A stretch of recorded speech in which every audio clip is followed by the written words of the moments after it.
বৌদি আমাকে সেন্ট মারে রেডি করে দিচ্ছে শ্রাদ্ধ বাড়িতে যাওয়ার জন্য। ভাস্তিকে বাই বাই করে উঠে পড়লাম গাড়িতে। বৌদি গাড়িতে যেতে যেতে বলিচ্ছে আমার জন্য ওখানে যাই বলে একটা মেয়ে দেখবে। আমি তো শুনে খুব খুশি, যাক আমারও বিয়ে হবে। এই গল্প করতে চলে আসলাম বালুঘাট বাস স্ট্যান্ডে। হাই রোডে উঠে দেখি রাস্তা একদম ফাঁকা। আমরা দেদারসে যাচ্ছি। ও তোমাদের তো বলাই হয়নি আমরা কোথায় যাচ্ছি। আমরা যাচ্ছি কাল দেখি গঙ্গারামপুর।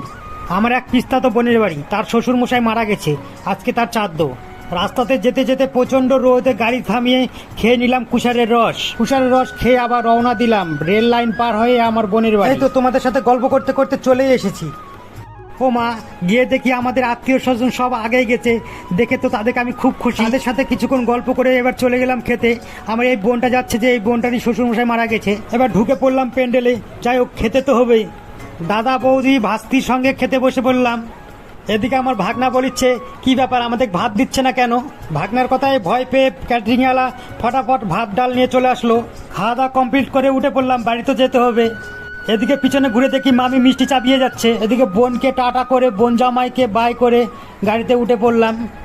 আর যাই হোক, বাড়িতে যেতে হবে। আজকের ভিডিওটা এই পর্যন্ত। Tata, bye bye.